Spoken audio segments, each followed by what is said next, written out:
সবসময় বড় দানা সাবু দিয়ে আমরা বিভিন্ন ধরনের রেসিপি বানাই। মাঝে মধ্যে ছোট দানা সাবু দিয়ে যদি এমন মুখরোচক স্বাস্থ্যকর খাবার বানানো যায় তাহলে মন্দ হয় না কিন্তু। নমস্কার বন্ধুরা, ভাই বোনের হেসেল ঘরে সবাইকে স্বাগত। আজ আমি বানাবো সাবুর বড়া। ভিডিওটি কেউ স্কিপ করবেন না, পুরো ভিডিওটি দেখার জন্য অনুরোধ রইল।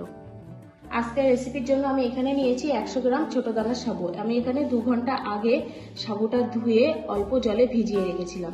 দেখুন কত সুন্দর ঝুরঝুরু হয়ে গেছে, অথচ সাবুটা নরমও হয়ে গেছে। এবার আমি এর মধ্যে কিছু উপকরণ অ্যাড করব।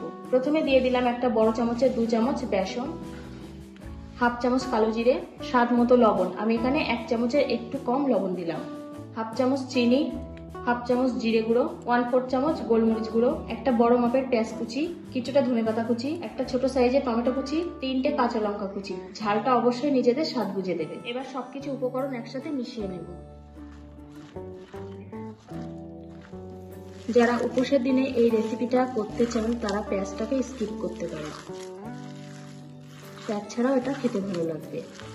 সব উপকরণগুলো আমার ভালোভাবে মাখানো হয়ে গেছে।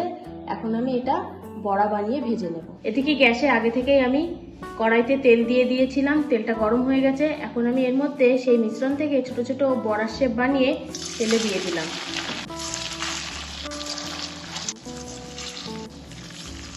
এক পিঠ ভাজা হয়ে গেলে আস্তে আস্তে করে উল্টে দেবো আর এক পিঠ ভেজে নেওয়ার জন্য।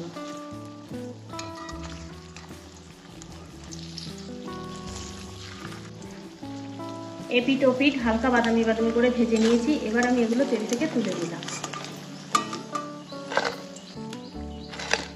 ঠিক এইভাবে আমি বাকি মিশ্রণটুকু দিয়েও বড়া বানিয়ে ভেজে নেব।